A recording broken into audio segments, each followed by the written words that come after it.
It's saying it's unstable.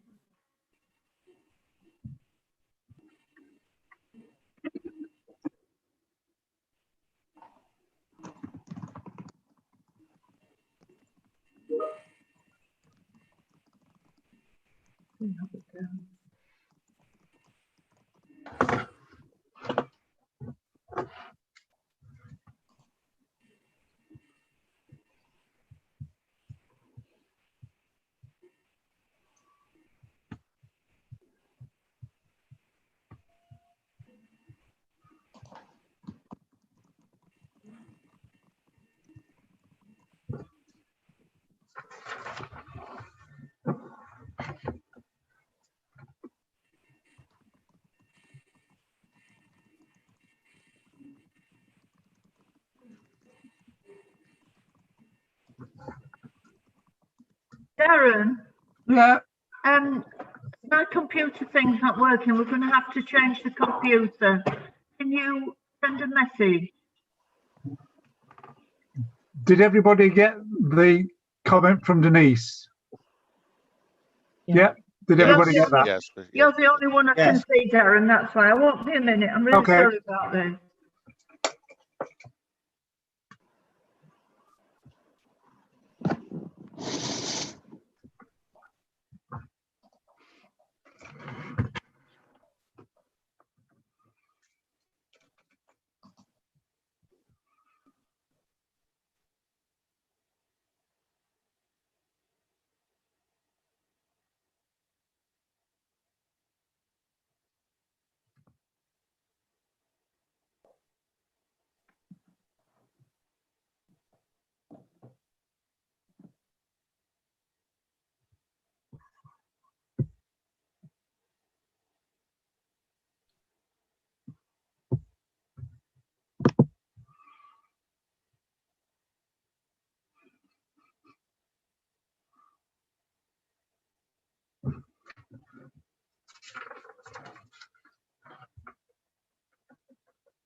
Can Roger hear me? I can, yes. Just had a text from Councillor Jeffries saying, can you start the meeting and chair till she's able to join us, please? Right, okay. Well, let's do that. What is it? And we are live streaming. Well, good morning. This is the meeting of the West Yorkshire and York Investment Committee. Councillor Jeffries, I'm just standing in for momentarily before she joins us. Apologies for absence. I'm going to look to Ben from governance to see whether we've got any apologies for absence. I don't think. No apologies today. And welcome to Councillor Mulhern, if I've pronounced that correctly, who now joins us. Good morning to you, Lise. I'm not sure there are any exempt items that we need to exclude the press and public from. Am I, Melanie, Ben? No. So we'll move swiftly on to agenda item 4, the minutes of our last meeting on the 5th of November.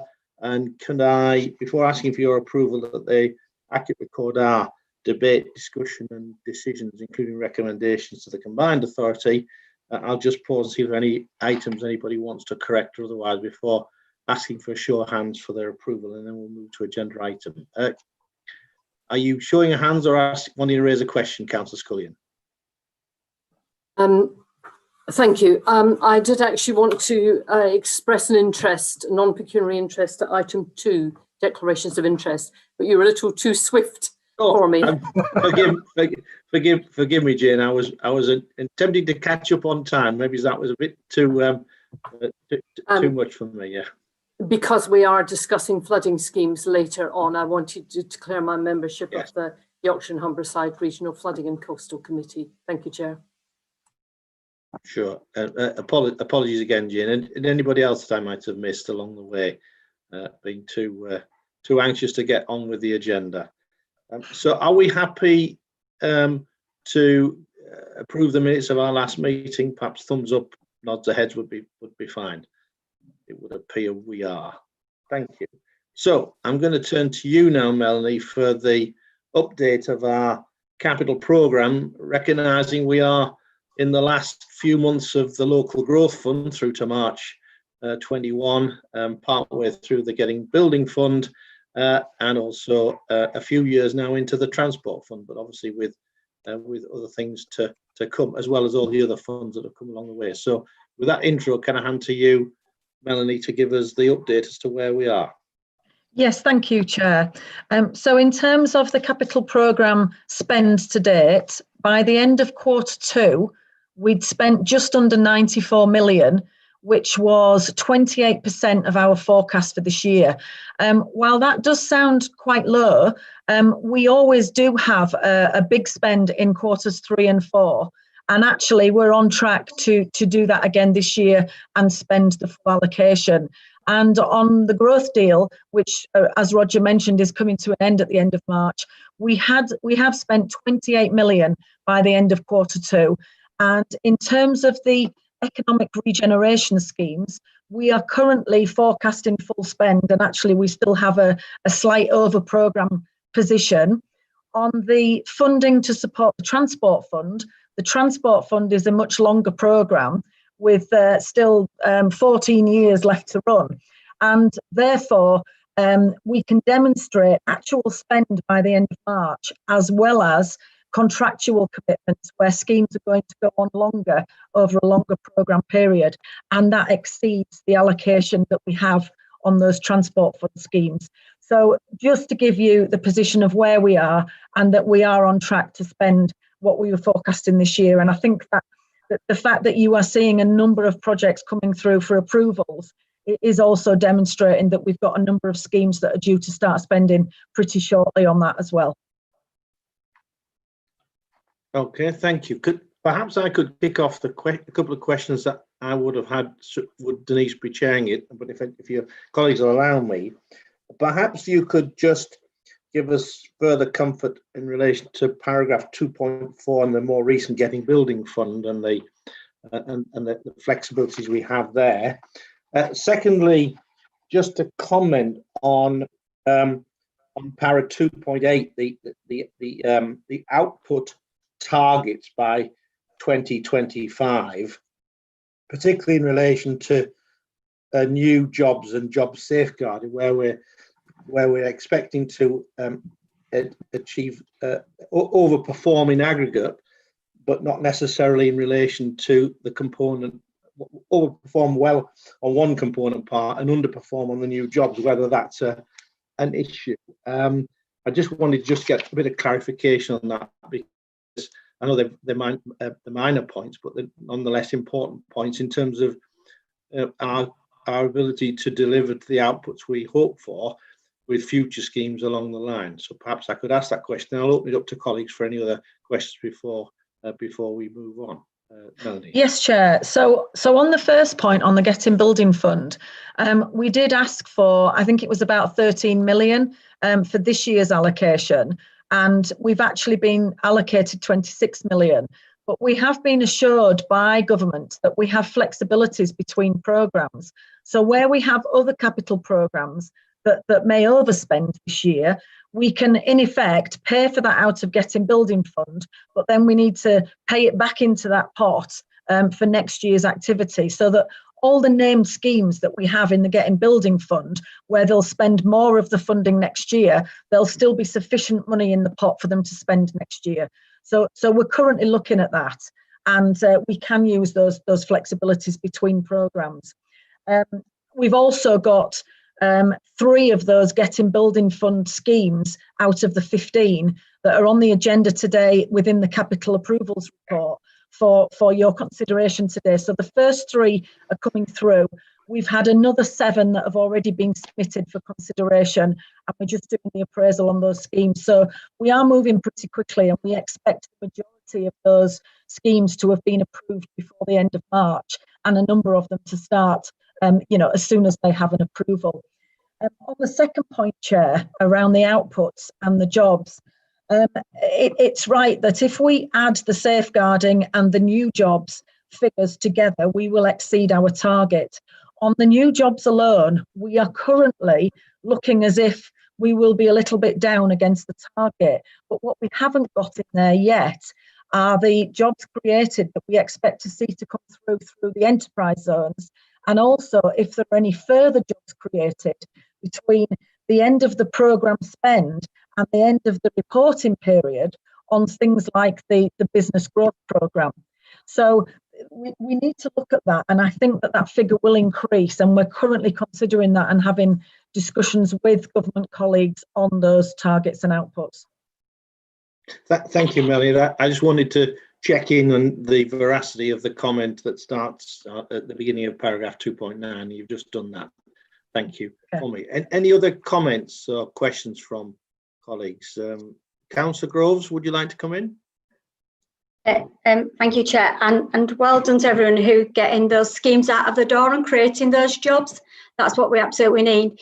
My challenge would be, in terms of all the different funds and the pipelines of schemes that we've got in, is are they still fit for purpose in a zero carbon world? And how challenging we are. And obviously I'm wanting to push for road allocation space for buses, and writing to government about, the bus has got to be at the forefront. We haven't got a tram system, it'll take 5 years to build. I don't think we've put the zero carbon lens on these schemes, and I think we need to, as we're going to be caught out. I've not seen, we did the recalculation of the schemes, and that were overfunded, and when it came back, no schemes had dropped out. So they're either all the prices that they were paying for the schemes, because we've still got all the same schemes in there. So I do think we need to challenge ourselves on that. Thank you. I guess it's an acknowledgement point, that, Melanie, unless you wish to come back. Yeah, all I was going to say is that as projects and programmes are currently assessed, we are looking at the impact on those schemes of COVID, and we are looking at the environmental issues as well. We're currently working with consultants to identify a consistent approach to looking at carbon capture and how we deal with this across our programmes. And they're actually developing a toolkit that we can apply to our projects as part of the appraisal. That's going to be ready in January, February time. And we've got a number of schemes that we want to use as pilot schemes to use that toolkit quite early on. But you're right, we need to do more on that, and we're working towards that. And when we've got all the information available, we will start to apply that more consistently across our schemes. Okay, anybody else want to raise anything? Andrew, welcome from York. Hello from York. Hi. It was just to reinforce the points that were made by Councillor Groves. I think it's an important thing that the Green Economy Panel is also taking a very keen interest in this, and I'm a member of that, and there is enthusiasm. It was just also, because these are significant investments, it was to follow the skills and training aspects of keeping employment, a pipeline of works, and ensuring that element is included as a measure, so that we're able to show that the maximum amount of benefit is being felt across the communities in the area. Thank you, Andrew, and thank you, Kim, for your remarks. And as the committee will be aware, that we were pleased as both a combined authority and a LEP to receive a Municipal Journal Award in terms of our approach to this agenda, but we obviously can't be complacent. I'd like to, before closing this item and handing back to the chair to take the meeting forward, just reference Appendix 2 to the agenda item, which just is the recent return to government, which is just there for information. our various activities together. So No, I think you're on a roll, Roger. You carry on. I'm a bit worried about my computer. It keeps moving about. So if you're happy to continue, you're doing a cracking job. Thank you for that. What you don't understand, Denise, is that my 11 o'clock tea cake is going rather cold next to me. So anyway, in the interest of the well-being of the city region and all of its inhabitants, I'll forgo my my 11 o'clock tea cake. We'll move with your agreement, colleagues, to I say that just a bit of jocularity in these challenging times. We'll move to the West Yorkshire Bus Transport Fund Review 2020. You may recall that we were subject of a gateway review relatively recently as part of the gain share arrangements for that 20-year, 30 million a year programme. And we did agree that we would actually regularly review our performance, not project by project, but in totality. So I welcome this agenda item, and I'm going to hand quickly to Melanie to take us through the headlines of it. So Melanie. Thank you, Chair. I mean, we've been working with our partners over the last few months to look at the review of the programme, but we've still got some areas that haven't been finalised and require further discussion.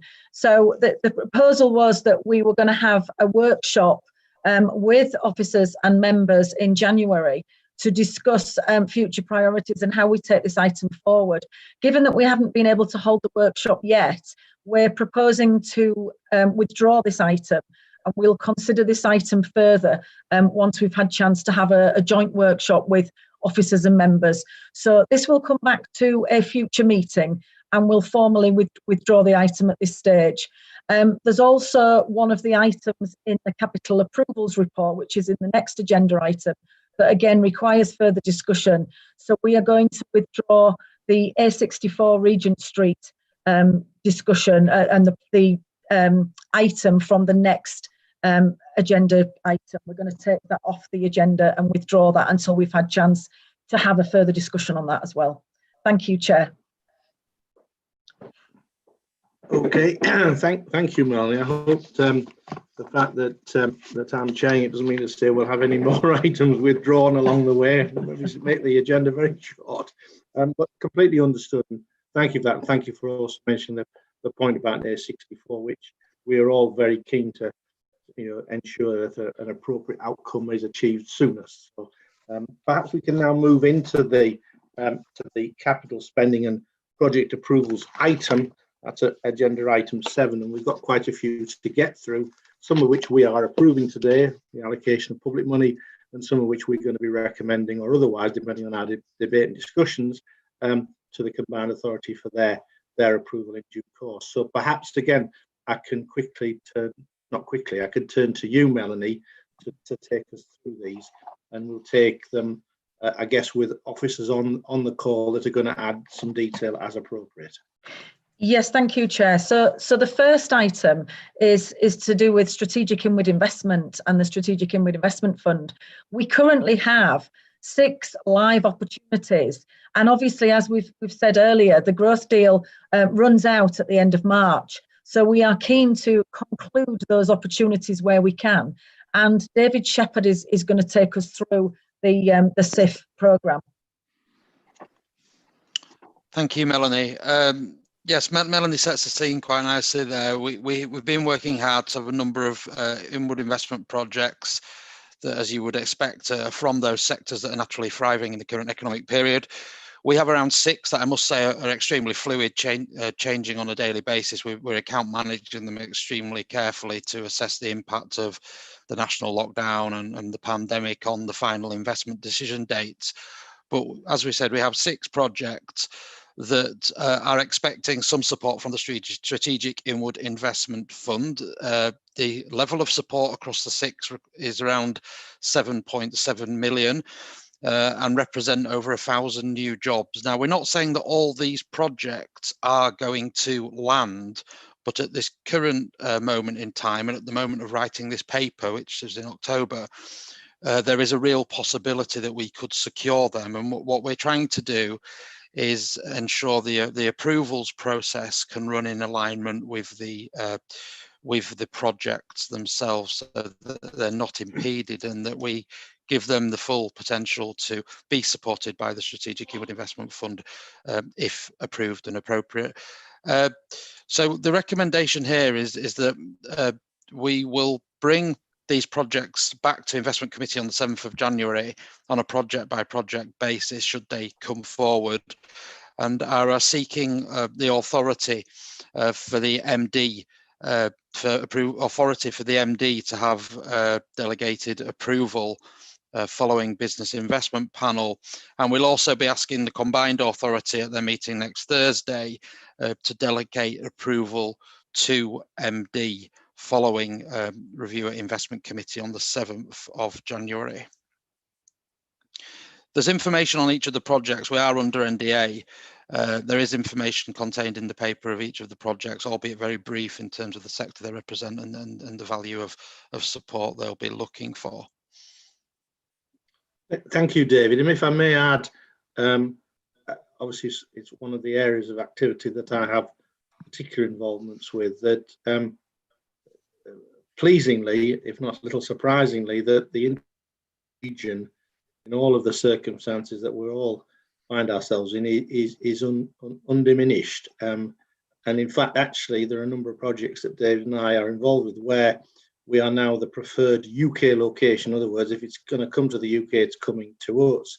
And we're anxious to make sure that, as we discussed at the Combined Authority last week, that the supply side equation in terms of skilled people is equally matched, if not exceeded, by the demand side of good and better jobs, and hence bring forward this paper.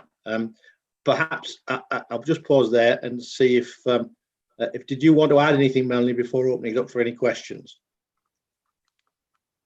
You're muted, Melanie. Thanks. No, I was just going to say there is Project 7 as well, so David could come in on Project 7 as well. Yeah. Okay. So colleagues, what are you want to express any views? Want to ask any questions of David, Melanie, before perhaps we come to a view on the recommendation that David just articulated? Chair, should I just we did kind of separate out one project which is moving quicker than the others, the one Melanie just referred to. Shall I summarise that as well before we ask for conclusions?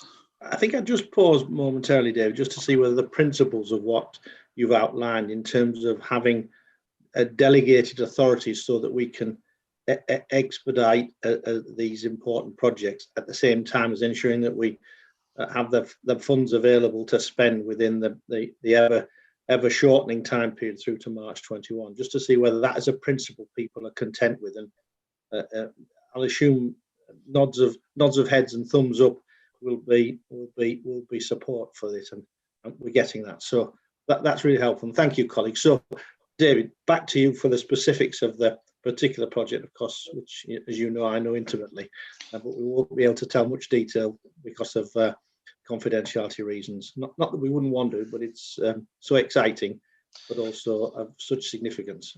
David.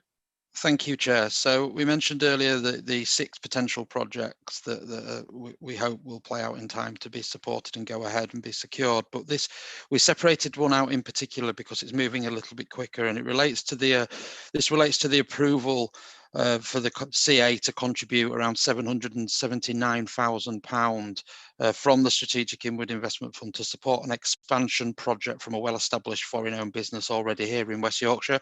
So put simply, what we're trying to do here is avoid a situation where the client's project and our ability to support it is impeded by the fact that after next Thursday's combined authority meeting, there won't be another until February the 4th.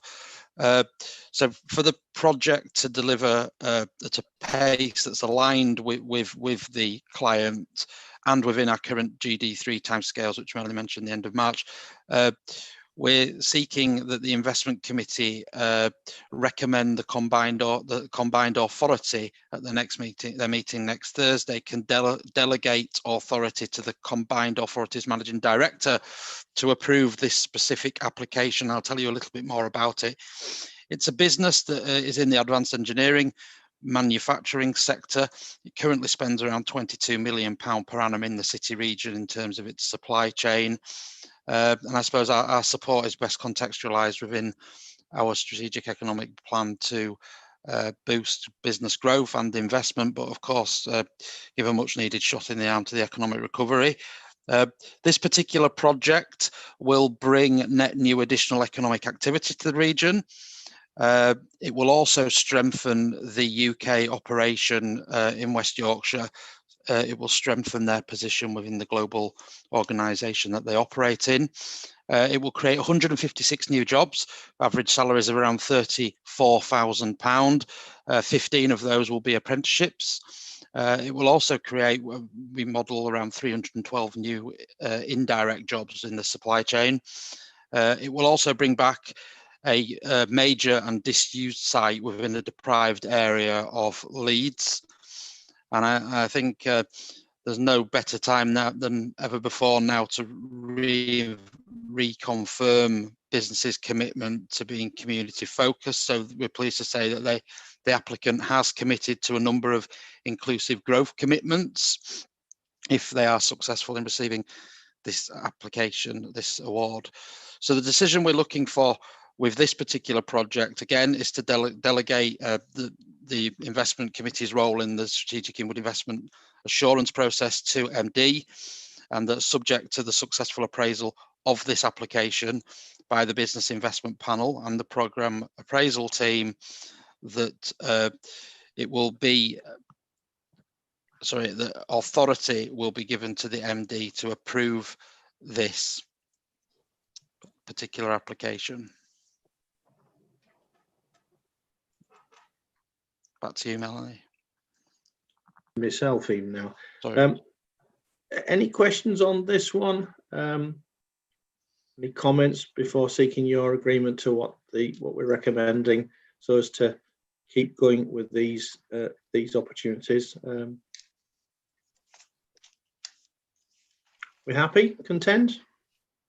We're content. Thank you very much, David. Thank you, Melanie. I think it's important just to share with the investment committee not so much the excitement, but the pleasure that we are so attractive. And it is important that all of our colleagues, private and public sector, recognise that we moved from being perhaps just at the bottom of the Premier League when it comes to attractiveness towards the top, and we need to make hay while the proverbial. So hence the need to balance the supply side equation with the demand side, and I for one will put as much effort as I personally can into helping with the latter bit of that. So shall we go to the particular further schemes, Melanie, to you, and go through them with such officers as we need, a number of which we are going to make the funding decision today, and the others, subject to your agreement, will be recommendations to the combined authority. Melanie. Yeah, thank you, Chair. So the next item is transforming travel centres, and this is a proposal for Bradford, Huddersfield and Leeds travel centres, and Owen Gilroy is going to take us through this one. Good morning, Investment Committee. So I'm Owen Gilroy, the promoter for Transforming Travel Centres. The Transforming Travel Centres scheme will transform existing provision at Huddersfield, Bradford Interchange and Leeds City bus station sites into energy efficient, intelligently modelled hubs using up-to-date technology fit for the 21st century transport system. The impact of the scheme: so revitalised customer and staff environment with a greater customer capacity in line with the integrated transport block programme of maintaining and enhancing assets.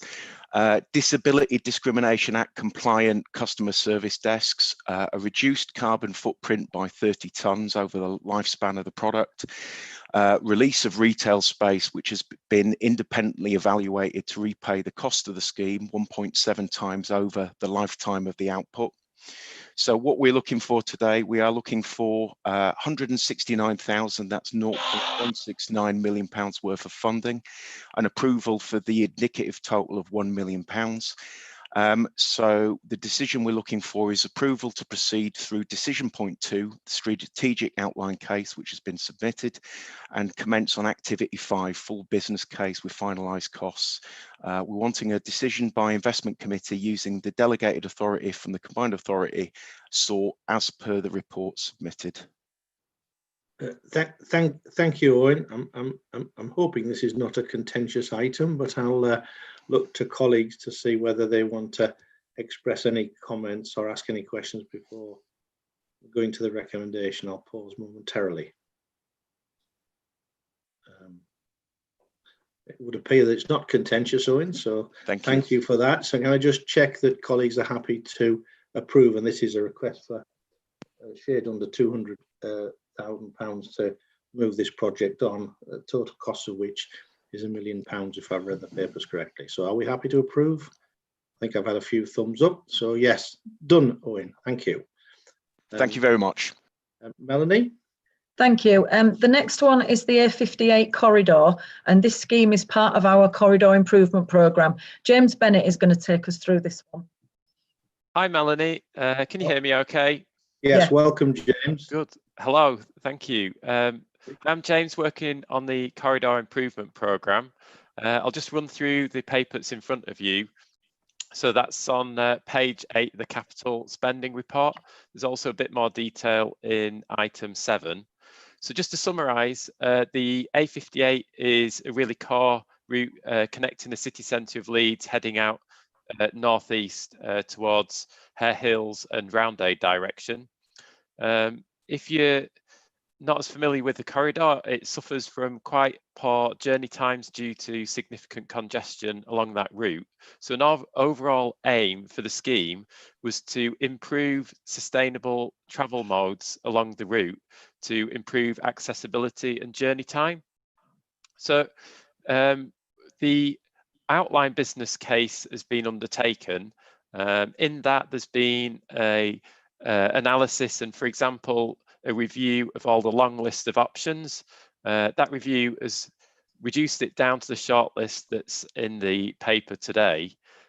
So we're looking at introducing a range of measures along the route, benefiting bus priority, also enhanced walking and enhanced cycle facilities. It'll also look at things like traffic light timing. So overall, it'll increase efficiency along the route through the junctions on that section of the corridor. So that will lead to an improvement in journey time for all traffic along the corridor. Overall, the modelling has shown that because there'll be less stop-start movement for all traffic along that section of corridor, it will increase air quality in the area and also offer improvements to noise levels along the corridor. So it does support the clean growth and climate agenda, which I know there was a discussion with Councillor Groves earlier on in the meeting.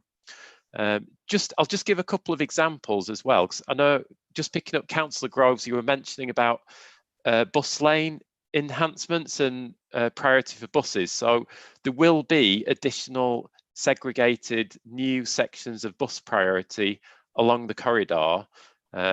So that will improve priority for buses to make journey times quicker.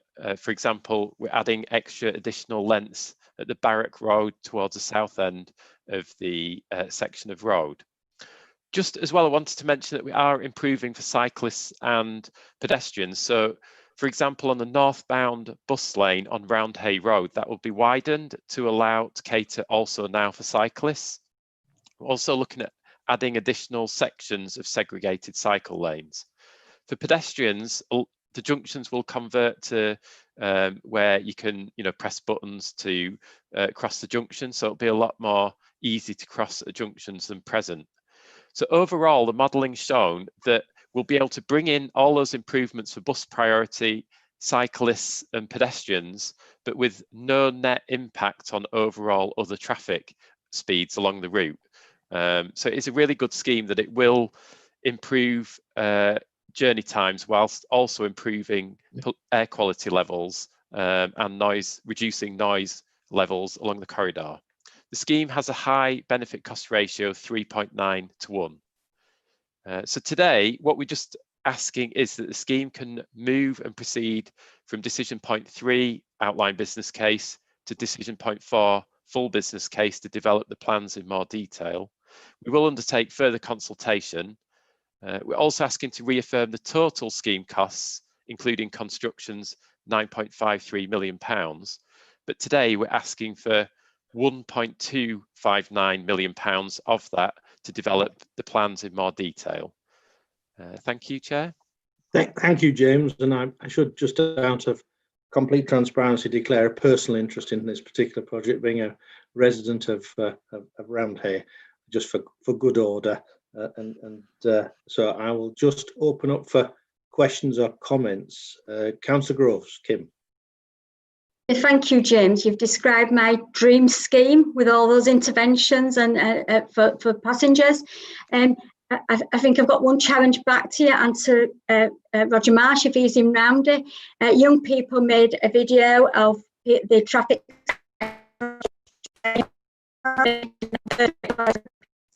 So hopefully we'll be seeing Roger on that bus. I don't know whether everybody heard that. I was slightly breaking up.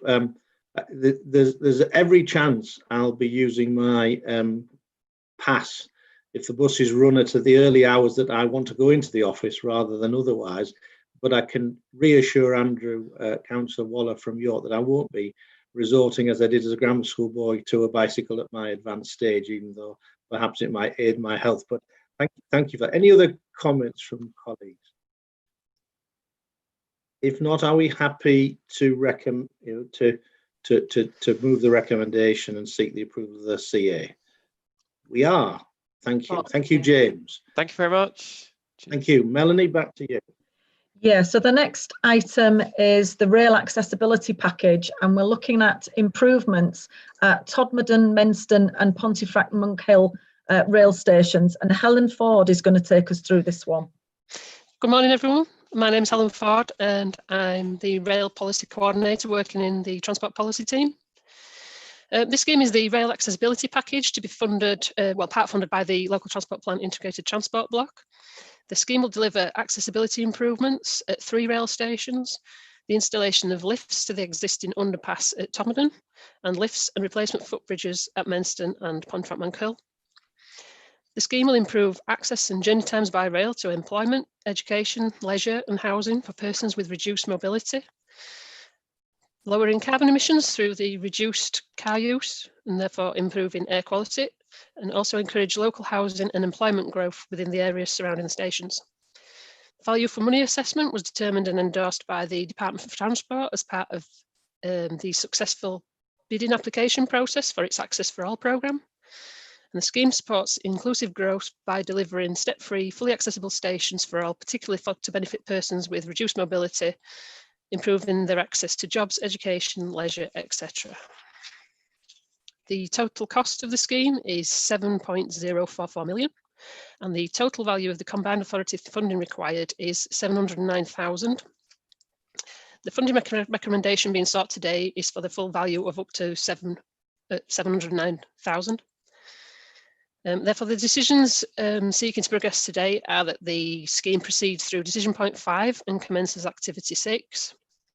Approval of the 709,000 from the Local Transport Integrated Transport Block, and that the combined authority progresses and enters funding agreements with Northern for the schemes at Todmorden and Pontefract Monkhill, and a separate funding agreement with Network Rail for the scheme at Menston. Happy to take any questions. Thank you very much, Helen. Any comments from colleagues? Councillor Sculling, would you like to come in? Particularly Todmorden, I guess. Well, actually for all of them, because the same applies really in terms of people with disabilities, mobility difficulties, buggies, you name it really. You know, this scheme cannot come fast enough really for people of all of those stations. Actually really welcome it, and can it happen tomorrow? Thank you. Anybody else wish to add any comments? Councillor Groves. Yeah, very similar to Councillor Scullion, and I obviously meet with the Pontefract Society on a regular basis, so it's something they've been pushing back for. I think, you know, we've got a long way to go. I think I've got the stats done. It'll be 70 years before every station is accessible for people with disabilities. So we just need to keep pushing for all our stations. Absolutely, absolutely. We need to play catch up as fast as possible. Assuming nobody else wishes to make any comments, just remind you that we are making the investment decision today of a little over £700,000. Are you happy to approve this and hopefully make Helen's day? So yes, we are happy to approve it. So thank you, Helen. Thank you. Thank you very much. Wakefield Warm Homes, I think now, Melanie, I don't know who's going to speak to this. And again, it's another one where we are making the investment decision today, just remind colleagues. It is, and actually this is the first of 3 projects that are coming up that are part of our Getting Building Fund. So these are the first ones that were the shovel-ready schemes where we were successful in securing funds from the government in the summer. And Rob Tranmer is going to take us through each of these 3 projects. Okay, well, welcome, Rob. Morning. You can hear me. The floor is yours. Thank you. Apologies, I can't seem to be able to turn my camera on for some reason. Anyway, I'm Rob Tranmer. I'm the new programme manager for the Getting Building Fund, and as you were aware, these projects are shovel-ready projects from our partners in local authorities, using these funds which are designed to deal with the impact of COVID. So that I'm going to describe 3 projects. The first one is the Wakefield Warm Homes project. This is a scheme that will tackle fuel poverty by encouraging the switch from carbon-intensive forms of heating to efficient gas central heating where no current central heating is fitted, and update out-of-date heating systems and provide insulation. Many of the households that will be relying on this package of measures still rely on solid fueled heating, particularly those in former mining households. The scheme aims to support up to 271 households by the end of March 2022, 145 from the Getting Building Fund and 96 households from Wakefield Council's Fuel Poverty Fund. The scheme will cost a total of £961,000, and the combined authorities asked to agree funding of £661,000 from the Getting Building Fund to support the project and approve the project being progressed through decision point 5. Very, very succinct. Thank you, Rob. And does anybody want to add any further commentary on this? It feels fairly straightforward to me, but I'll just pause to see if our colleagues from Wakefield wanted to say anything further. No necessity, but I'll pause just in case somebody wants to say anything. If not, just part of the overall package that we're providing to residents to move us forward on the carbon front and to get us out of COVID. Yep, and makes a virtue of our continuing inclusive growth ambitions for the whole of the area. So are we happy to approve this? I think we are. Thank you, Rob. So do you want to move on to Holbeck Phase 2, I think is the next one. Holbeck Phase 2 is a similar project, but with different types of properties. And the project builds on, again, a Holbeck Phase 1 project, which was previously funded by the Local Growth Fund. And it'll carry out a range of energy efficiency measures to 100 privately owned, mainly street line Victorian back-to-back homes. The property improvements are more comprehensive, including a new insulated roof, repair or removal of chimneys and soffits, etc., external wall insulation and new windows and doors, and where required, additional heating measures will also be offered to those qualifying households. The scheme will improve approximately 100 homes, and the council proposed to carry out similar works to approximately 30 council properties that will address fuel poverty, contribute to better health outcomes, and improve the housing stock in one of the most deprived communities in the country. The scheme will cost a total of £3.281 million, of which the combined authority is asked to agree funding of £2.604 million from the Getting Building Fund and approve the project being progressed again through decision point 5. Thank you, Rob. Anybody want to add anything to this one before? I don't know whether Councillor Lisa Mulheron, I'll get it right eventually, Lisa, forgive me. Whether Lisa would like to comment on all before we move a recommendation. Thank you, Chair. Just to say, we have done 2 similar schemes in the city already and shown both the benefits to tenants and residents in those properties in terms of tackling fuel poverty, but also the carbon savings that it makes. So it'll make a really important contribution, not only to benefit some of the people who are struggling with the bills that they've got to pay with poorly insulated housing at the moment, but also make that contribution to meeting our climate ambitions as well. So really support the scheme. Thank you. Thank you. And I think the important thing is to note the creation of not only construction jobs, but also apprenticeships as well. So are we happy to agree to the request that this? I was going to ask, Chair, that we approve WY&YIC. Oh, sorry. No, Chair. Obviously, looks a really good scheme, and obviously those older houses as well can often be really hard to deal with. So good to get some experience in doing that. I'm just conscious the BCR's reported as 0.5 to 1. I'm aware that they're reckoning in reality it will come back higher than that, which is good to hear. I just wonder if it's worth, when the review happens, for us to just be noted even in a private session, just to kind of see what the outcome ended up being, because it might help feed through future kind of decisions and sort of work where we have potentially marginal BCRs, but it can come back higher if we know a bit more experience in this area. Does that make sense, Chair? I'm just kind of conscious that. I think it's a good challenge. It's a good challenge, Alex, that we do this. But also, I guess one of the challenges we face is actually understanding the totality of the benefits as compared to the certainty of the costs when you come to avoided costs in the wider public space of avoiding hospital health and other things, which is part of our inclusive growth challenge, because actually the prize is about not only the growth in the economy, but the public service costs we can save that are avoidable. But yes, it's a good point. So perhaps we can pick that up, Melanie, for this and other projects as we go through them.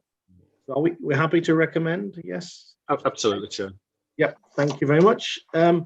Rob, you're on a roll. So the last one. Yep. So you can get thank you very much. In a row if you're lucky. The next project is Wakefield Gigabit Vouchers, and this scheme builds on the national Gigabit Broadband Voucher Scheme, which is now ended in Wakefield due to it being fully subscribed. The proposal is to extend this and provide vouchers to support the hardest to reach premises by providing vouchers towards the cost of infrastructure. The vouchers will be higher than the National Gigabit Broadband Scheme and will be up to £7,000 for business premises and £2,500 for residences. This is because of the nature of the last 1% of properties that are very difficult to reach. And the scheme is expected to support at least 60 connections, 40 businesses. But in some cases, the infrastructure may provide further capacity for the wider area due to the nature of the work. The scheme will cost a total of 300,000, and the combined authority is asked to agree funding for this from the Getting Building Fund to support the project and approve the project being progressed again through decision point 5. Thank you for that, and also noting the improved productivity hoped for is quite an interesting aspect. Anybody want to make any comments before again we look to, I hope, support this one? Okay. I'd just say, Chair, sorry. It is really needed. I mean, the people in these areas have been really struggling, and it really will help business and help the communities. Darren and I get a number of emails from residents who are so frustrated that they can't get connected. So I'm really pleased that this scheme is coming forward. Yeah, thank you, Denise. So are we happy to approve this expenditure of 300,000? Again, a decision we're making today. Yep, we are. So you've got a hat trick, Rob. Well done. Thank you. Keep them rolling. Obviously, the next item that we were going to consider, the A64, we have delayed, as Melanie's mentioned. I think we're now moving into flood alleviation. Are we not, Melanie? Yes, Mythenroyd flood alleviation scheme. It is indeed, and this is our last item for consideration today. Daisy Johnson is going to take us through this item. Thank you, Melanie. Good morning, everyone. I'm Daisy Johnson. I'm an interim programme manager in the Economic Regeneration team. So this is the Mythenroyd flood alleviation scheme, which was approved by the Combined Authority at Decision Point 4 in February 2017. At the time, it had a total cost of £15 million with a £2.5 million contribution from Growth Deal.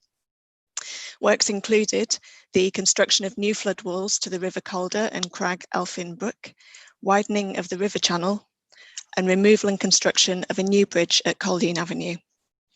At approval, proposals were still under development, with several site locations being considered at the time. These were refined subsequently. Start on site was in January 2016 and completion was projected to be February 21. This is still on track. The impact of the scheme will be the safeguarding of over 1,000 jobs across 196 businesses.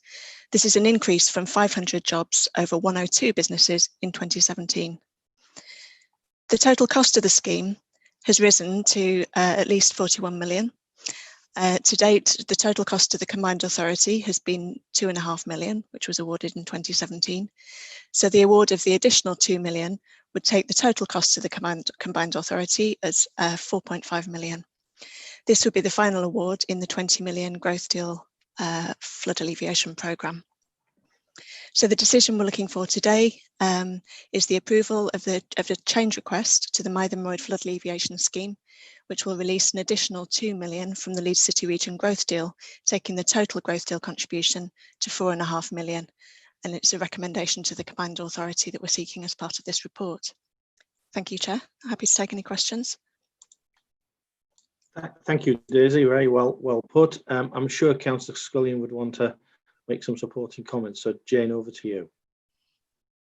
Yes, the Environment Agency tell me that they have worked at the speed of light for the Environment Agency compared to the way that they usually do things.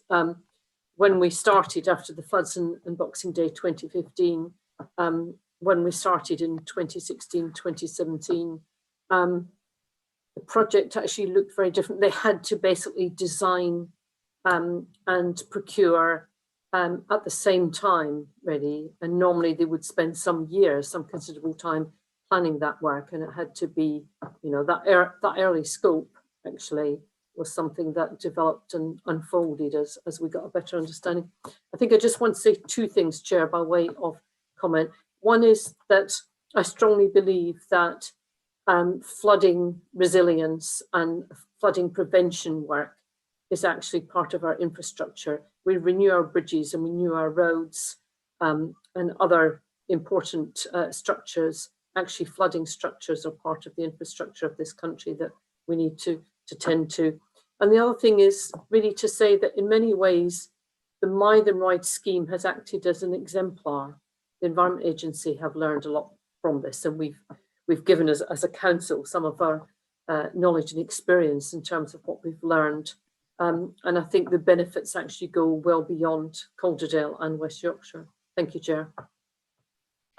Thank you very much, Jen. Absolutely right. And, you know, for all of us that were in, you know, saw what happened in Boxing Day a few years back, all of these things are so important. And I'm pleased that actually, when it comes to Environment Agency, we're leading edge. We're showing them things rather than just learning things as well as learning things. Melanie, did you want to come in? Yes, thank you, Chair. Just to make a point, I mean, this scheme is already in delivery. It's on site now. And it's very unusual for us to recommend that we would give additional funding for a scheme that's already in delivery. The reason why for this particular one is that the scheme has expanded and we will be getting additional outputs. So it might be easier to consider it as phase 2 of a scheme because there are brand new outputs that we didn't anticipate at the start of the scheme when we put our funding in. And that is the reason why we would recommend it for approval. Yeah, additional money for additional impact rather than just increased cost. And I think that's a very important, a very prescient point from some of our early conversations. Okay, are we then happy to recommend to the CA a further funding request of 2 million for this scheme? It looks as though we are. Thank you very much indeed. I think that's the last of the items we had to consider. I think we only need to just note the various other, in fact, one item where there's been managing director approval of expenditure since we last met. I'm just going to pause there just to check there are no other items of business at all, and just perhaps, Melanie, just to perhaps close off, that we will seek to have that urgent meeting soon to consider the item we weren't able to consider today, and other such aspects in due course. So I'll just pause to see if there are any other items. So can I thank the chair for letting me continue to chair, and thank everybody, in particular officers, for their contributions today, and wish you all the best for the rest of the day. And I shall go and see if I can find myself a hot tea cake. No, You've done a cracking job, Roger. Thank you. Done, Roger. Thank you. Thank you, Thank Chair. you. Bye. Bye all. Bye.